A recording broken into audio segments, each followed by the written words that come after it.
Hello and welcome to Beyond Top 10 Tennis. My name is Dr. Ashley Morgan Berge and I'm your host. I'm the author of 11 books, the CEO of 12 years, a founder of a startup set on data privacy, but I think most importantly, an elite performance coach of over 18 years, having worked with athletes throughout Europe, the United States to Australia. And most excitingly, I am the world's leading scientist on coach and athlete performance, and specifically also when we're looking at developing a top 10 tennis ranking. That's right, I am the scientist behind how to develop a top 10 tennis ranking, which means that, the data's there in the hundreds of thousands and it's incredibly exciting. And if this is your first time listening, yes, it's something we really didn't think we were going to uncover. So we've been so incredibly fortunate in that respect. And look, if you've been listening along for a while and now, you know the story behind that. I'm behind theories from the optimal performance theories, the V by Dr. B to the rule of transference. I'm having coined terms from the barrier breaker to the golden rule. And look, as has become custom in each episode, we dive into one of my books and share just additional insights and we dig a bit deeper. And the book we've been focusing on is The Secrets to Optimal Performance Success, a comprehensive discussion on developing elite coaches and players. And look, today's episode, it's kind of a refresher, and we're reviewing, I guess, in a sense, a different or various episodes that we've previously touched on, but just in a new light and in a new context, just to give you a couple of hints in that respect. So let's really, I guess, dig a little bit deeper and share those insights today. I'm looking forward to it. So as always, buckle in and enjoy the ride.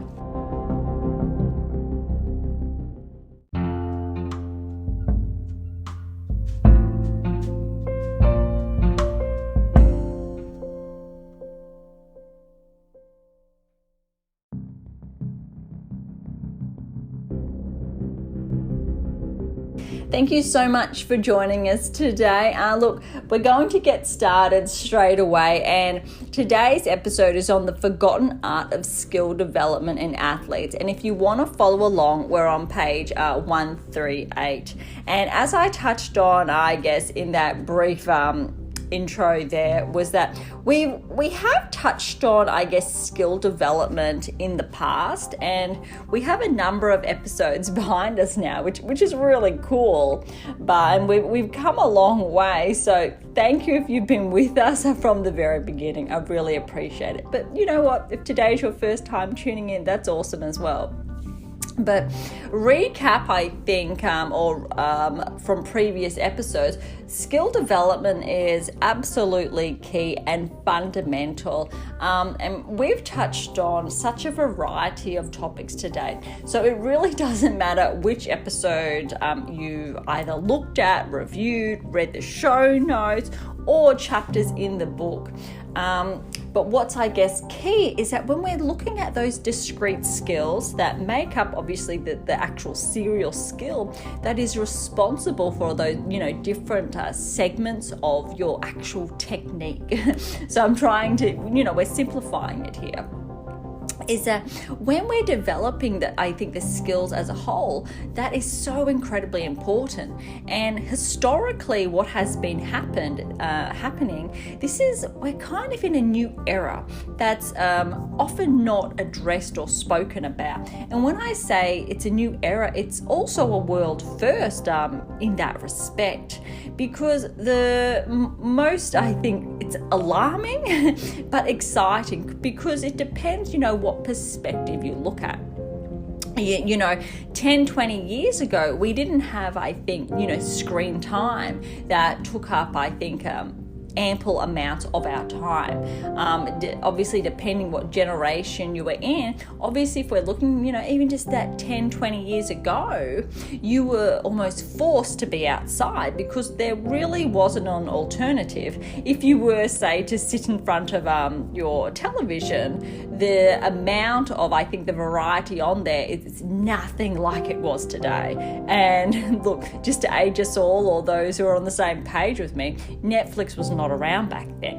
Facebook was not around back then. So you imagine not having social media or those streaming services, you were more often than not outside. And, where am I getting here?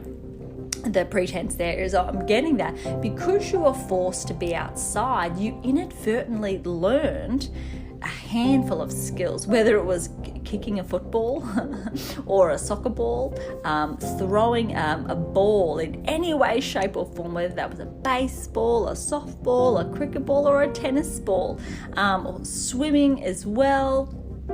There were so many sports, and I think it's, obviously it's dependent where you were based in the world and what sports were common at that time. But, since we're focusing on tennis here, you can look at, you had more time in that respect. Video games, even though they existed, they were not as popular as they are now. Of course they were, but when we're, looking at screen time and the implications from that perspective, really we're looking at skill development and how it's regressed, so to speak. So in the last, that 10, 20 years, it's been progressive.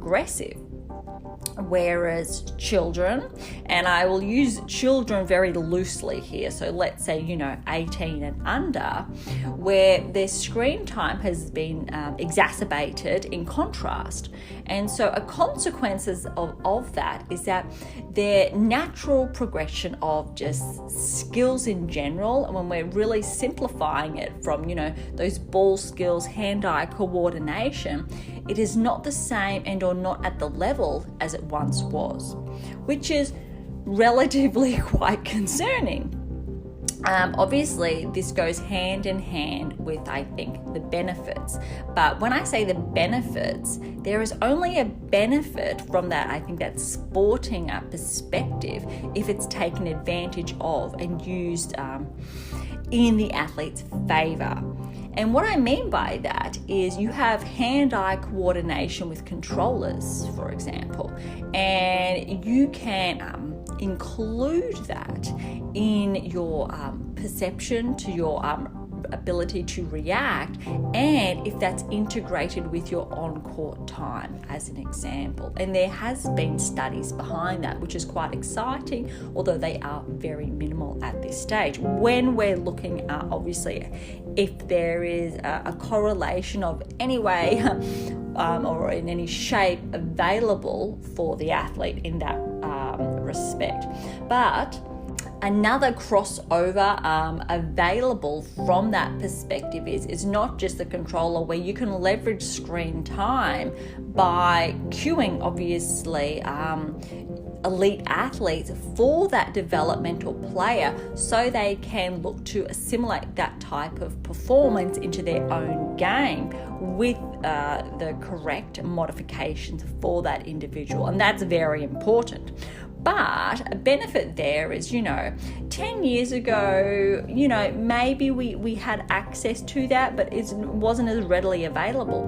But these days, you can look at, certain footage on your phone immediately in that session. You can have recordings. Obviously, you can have anything from YouTube to Netflix. If it has a specific, inference that you're working on, it is available and you can easily refer to that, which is very exciting. You can even record, obviously, with permission. That is a big one there. It's a red flag.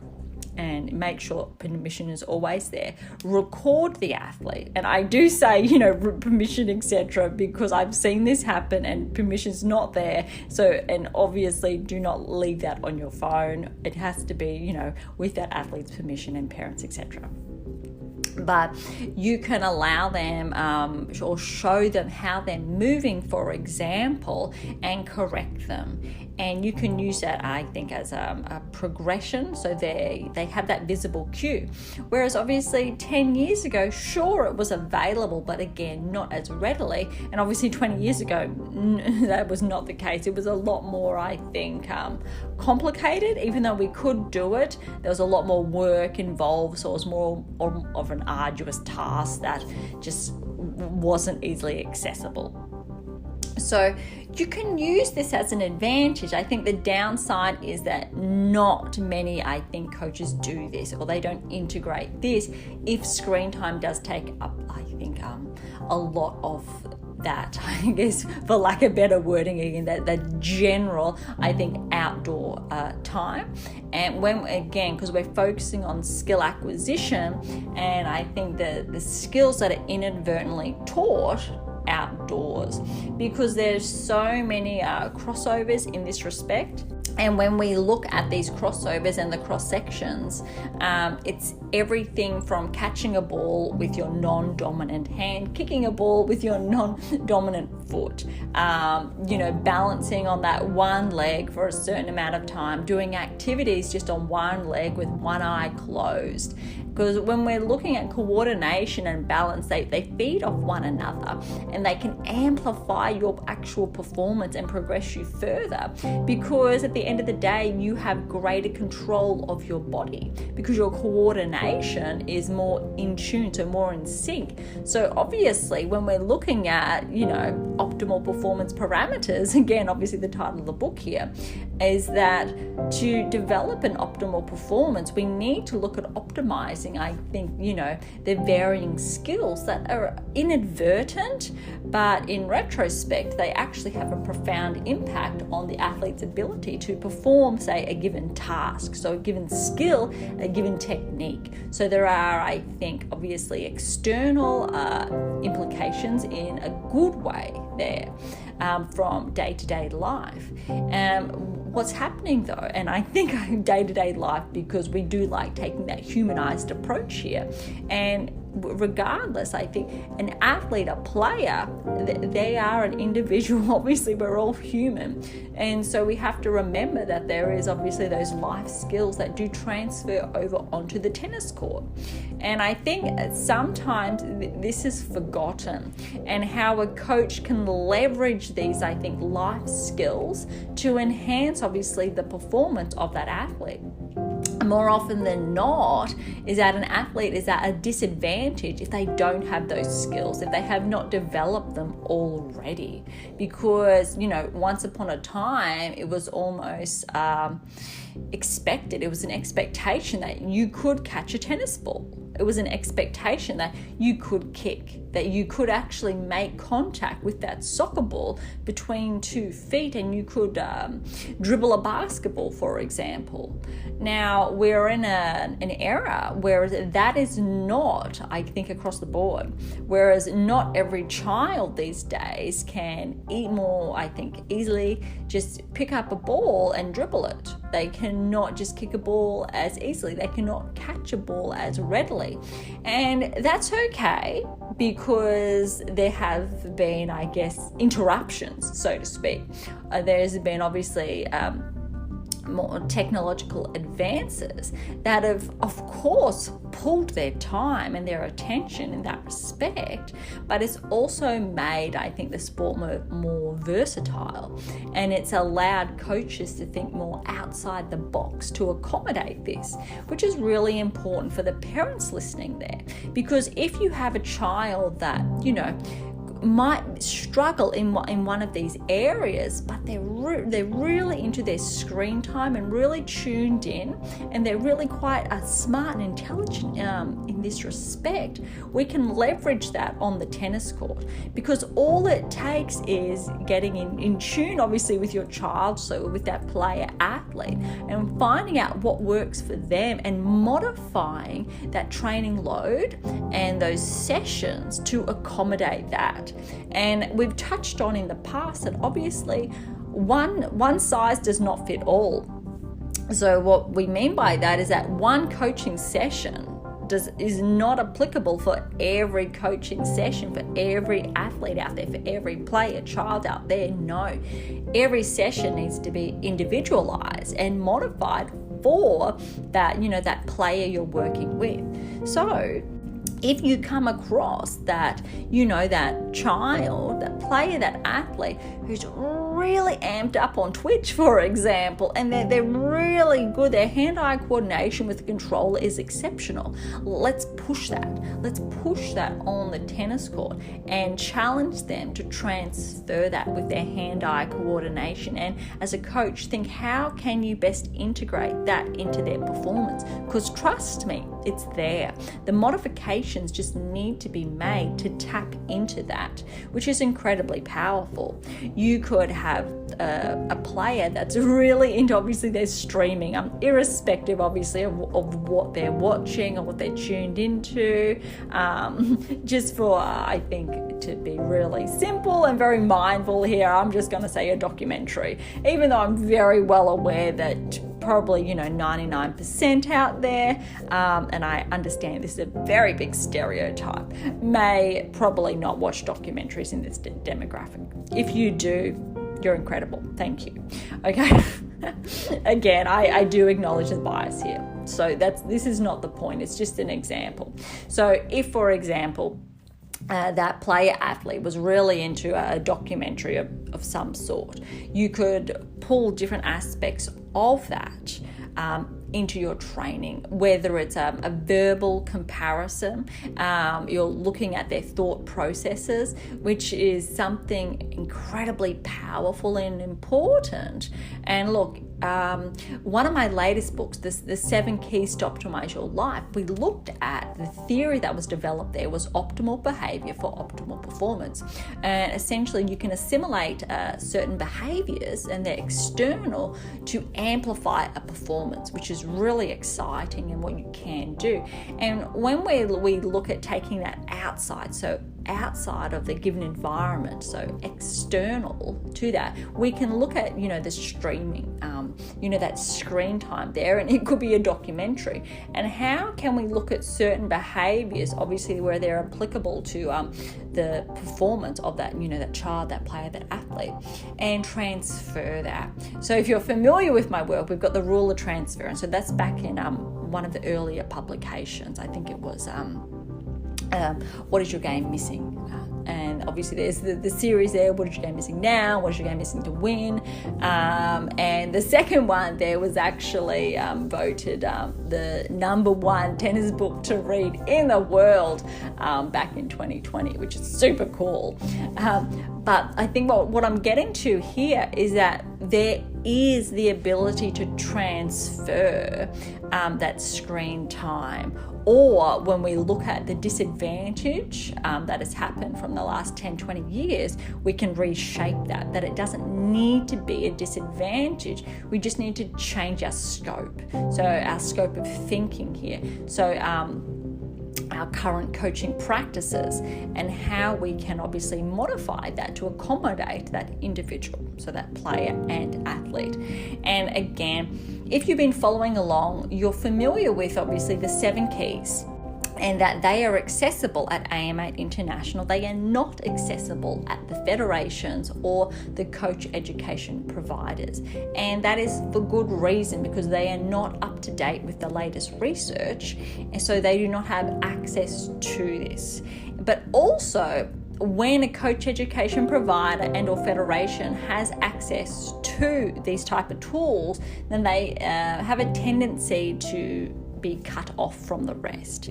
So at AIMA International, we also made the choice to make sure the 7 keys are available to you, not just if you're affiliated with a federation and or coach education provider, because that's only a small percentage, obviously, of, I think, the coaching fraternity in that respect. And that's obviously, I think, national, so I think country specific, whereas we all acknowledge hopefully that tennis is a global sport, so it's so important, irrespective of where you are based in the world, that you have access to the 7 keys.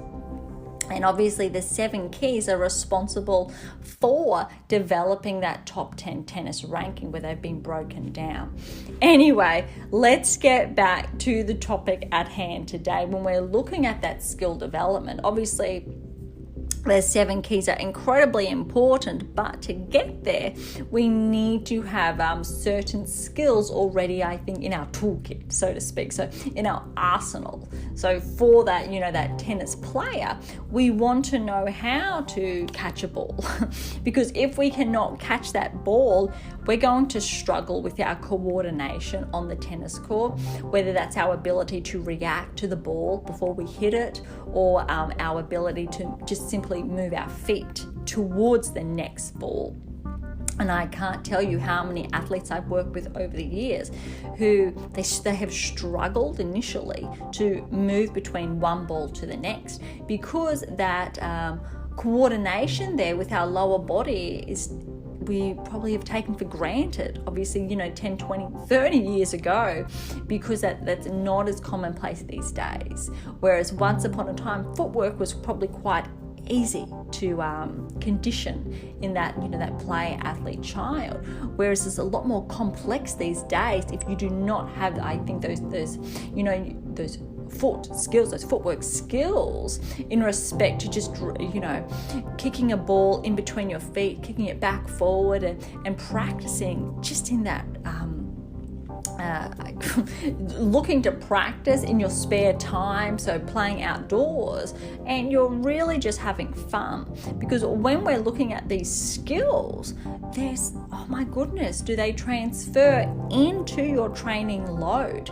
And now we're going to get stuck into the chapter now, and I'm going to draw out additional insights, and hopefully you'll see where I'm coming from, because there is such a delay here, but there is room to make up for it. We can accommodate this. Rather than looking at it from a negative perspective, we can look at it as a different scope where we can challenge ourselves to think outside the box.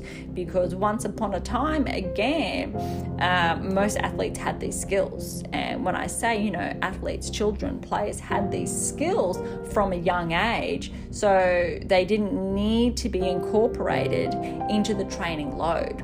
And these days, that's not so much the case.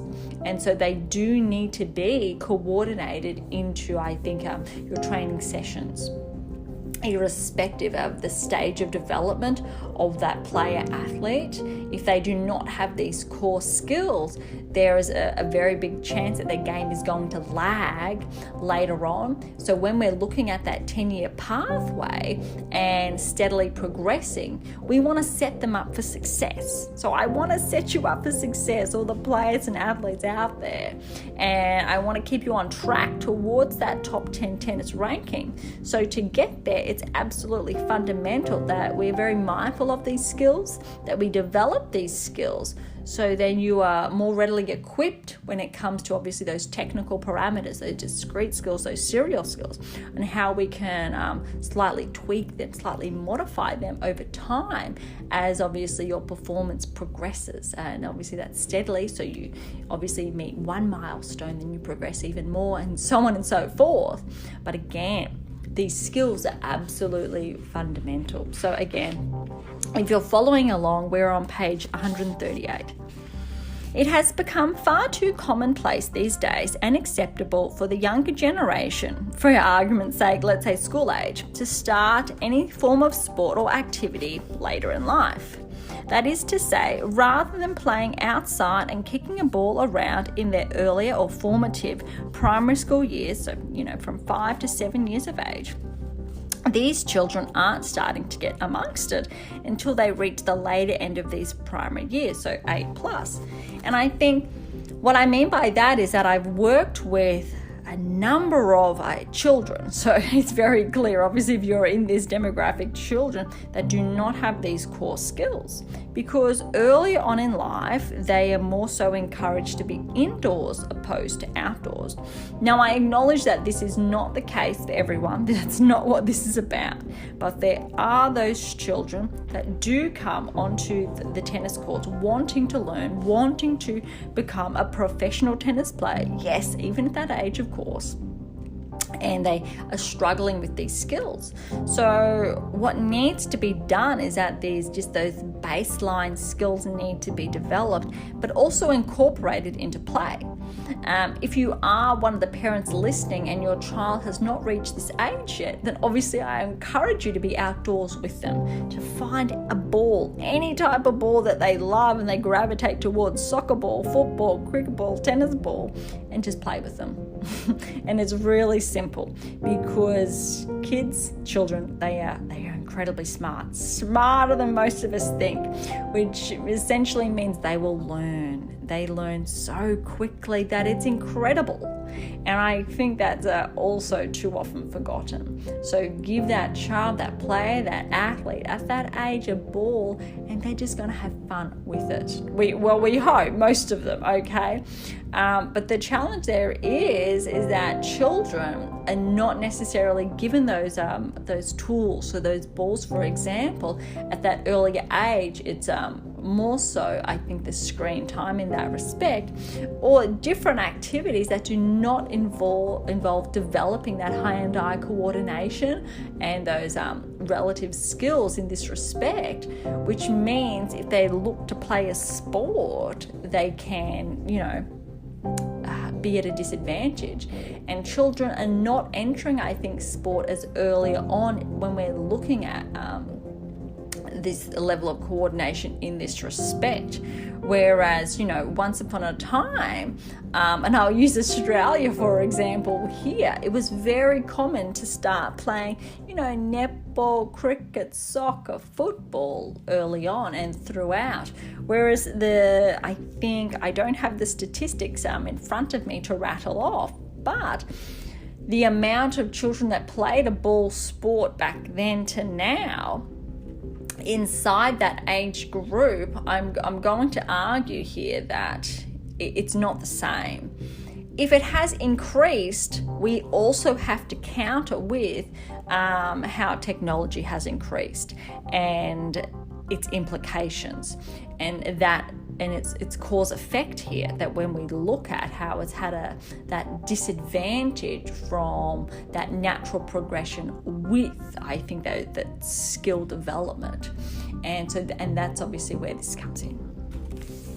As a coach, I notice a cause and effect phenomenon that has resulted from this late exposure to sporting activities and the downward spiral of fundamental skill development.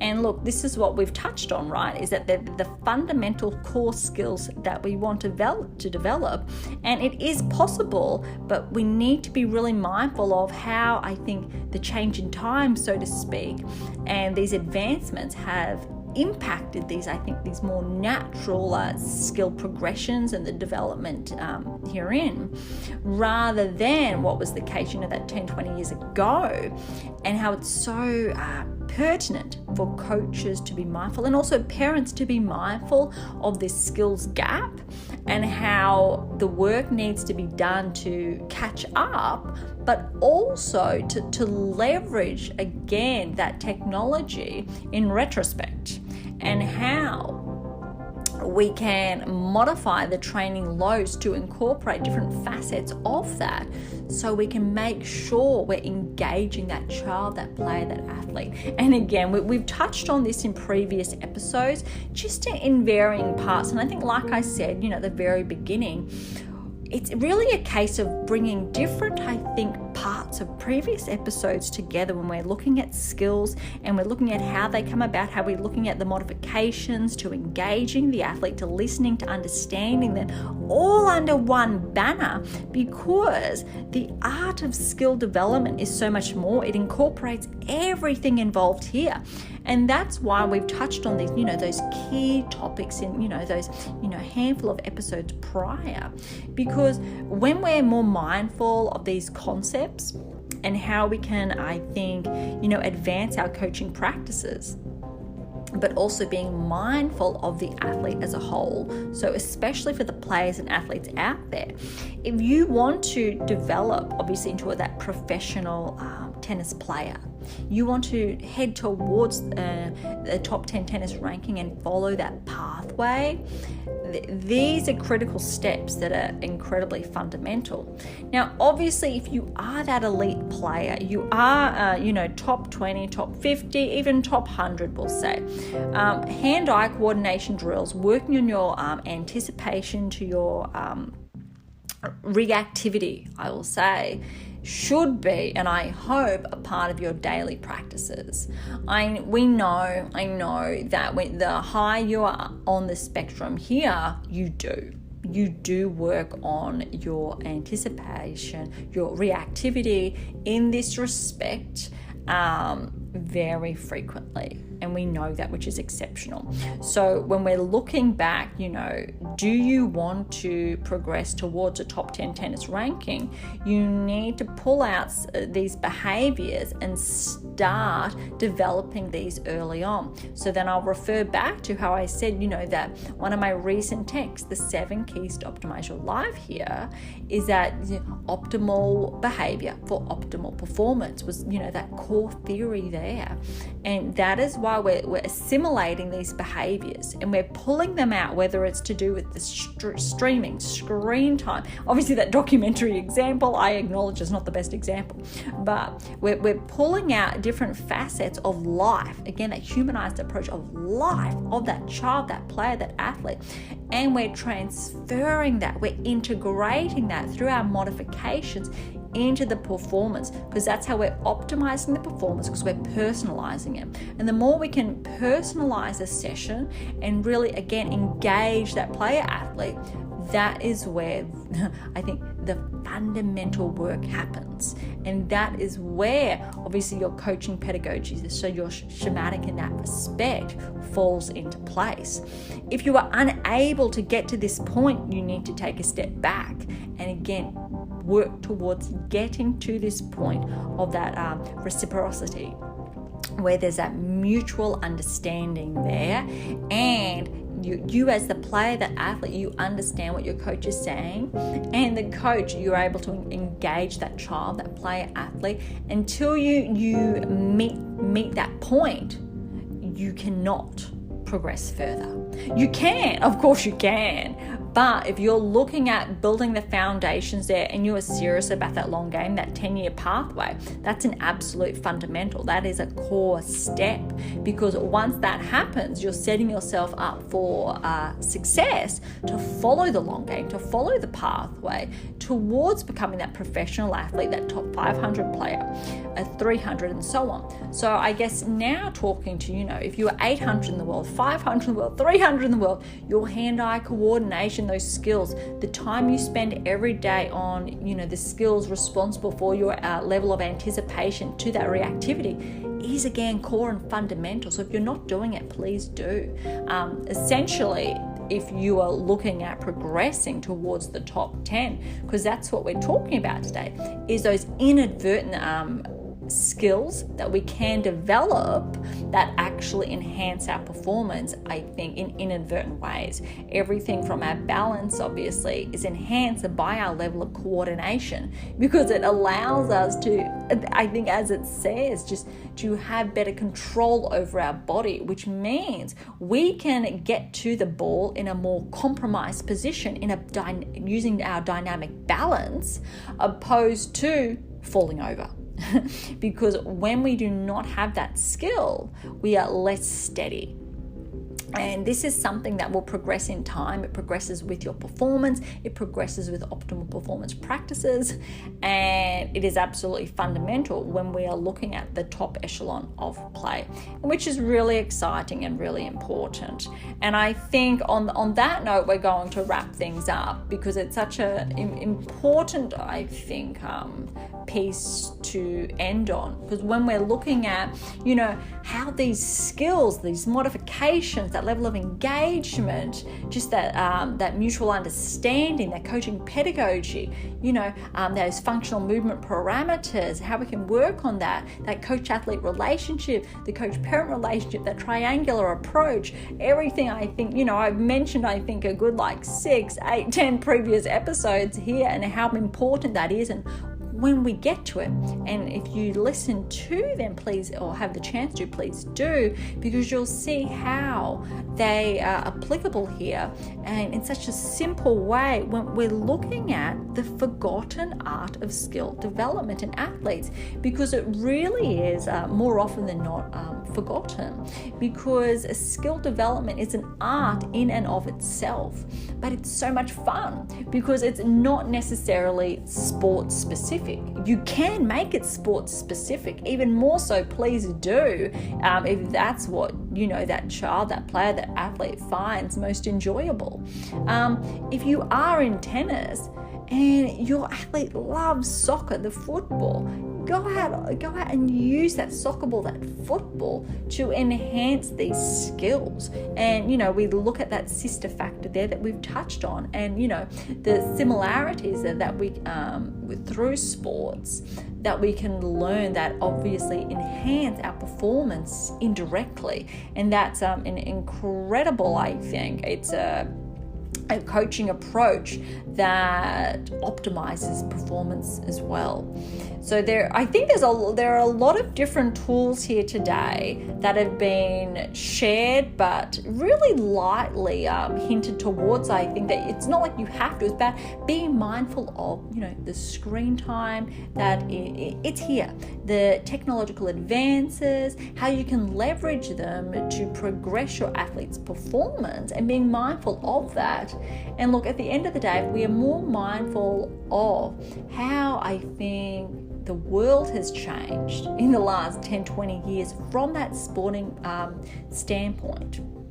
And the fundamental, I think, elements there when we're developing and learning a skill, and that not everyone is outdoors as much as they used to, again, in this respect, because of, I think, those other distractions that have come about, and how we can use them to our advantage if we take those simple steps as coaches and parents to modify those, I think, those coaching practices, but also for the parents then being mindful of, sharing that with the coach when and or if relevant, obviously, and necessary, but to accommodate, I think, those elements of that player's life that they really enjoy, and they enjoy tennis as well, and how you can use something they love to their advantage to something they love even more that has, this really hairy, scary, crazy goal that we know is possible, and that is obviously developing that top 10 tennis ranking.